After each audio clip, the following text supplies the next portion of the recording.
Bonjour, Valérie Dodini, donc je suis déléguée régionale adjointe de la GFIP Occitanie. Alors aujourd'hui, nous avons organisé et animé un atelier consacré au maintien dans l'emploi. Le mot d'ordre, c'était maintien dans l'emploi, rejoignez-nous.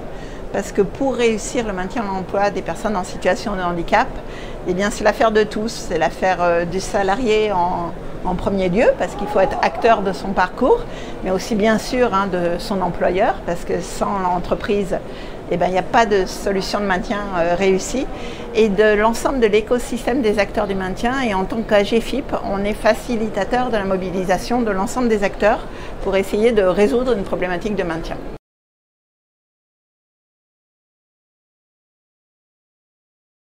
Il y a un enjeu en fait encore plus prégnant s'agissant des personnes en situation de handicap, d'agir sur la prévention de la désinsertion professionnelle justement et le plus précocement possible, puisque ces personnes se retrouvent avec des difficultés encore plus grandes pour retrouver un emploi quand ils le perdent.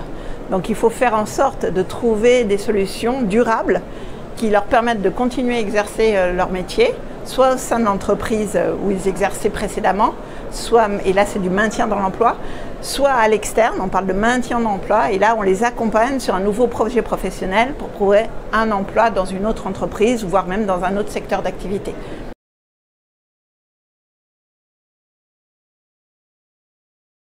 Alors, au niveau de la GFIP, on agit un peu sur un triptyque. On accompagne les personnes en situation de handicap et on accompagne aussi les entreprises du secteur privé pour justement travailler sur ces résolutions de problématiques. L'accompagnement des situations individuelles de personnes, on se repose sur le réseau des Cap Emploi qu'on copilote et qu'on cofinance, d'accord ? Et s'agissant de l'accompagnement des entreprises, là, on délivre nous-mêmes à GFIP une offre de conseil et d'accompagnement individualisé de ces entreprises pour les aider à construire une véritable politique de maintien dans l'emploi, mais aussi pour répondre à l'ensemble de leurs obligations dans l'emploi, travailler aussi sur leur politique de recrutement, sur l'évolution professionnelle des salariés, mais aussi sur du recours à la sous-traitance. En fait, au niveau de la GFIP, on a travaillé sur un plan stratégique rénové et on a deux objectifs simples. Le premier, simple mais ambitieux, le premier consiste à augmenter le taux d'emploi des personnes en situation de handicap, donc le taux d'emploi direct par le recrutement, mais aussi le taux d'emploi global de l'entreprise par toutes les réponses à l'obligation d'emploi, et viser le plein emploi des personnes en situation de handicap. D'où l'intérêt de travailler à la fois sur le recrutement et sur le maintien des salariés. Alors, il faut savoir, à l'échelle de l'Occitanie, le nombre de maintiens dans l'emploi réussi, ça tourne chaque année autour de 2000 maintiens dans l'emploi réussi. L'année dernière, 2100. Là, on a un objectif de dépasser les 2300.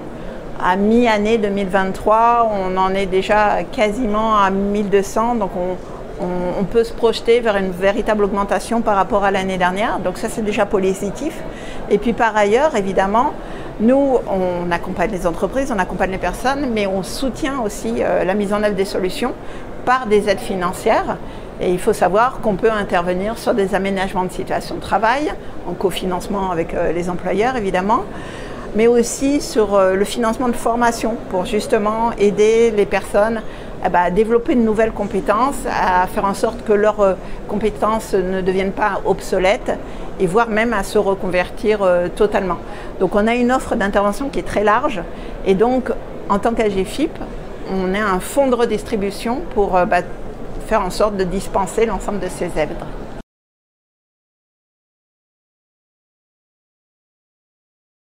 Eh bien, ce serait de ne pas rester seul.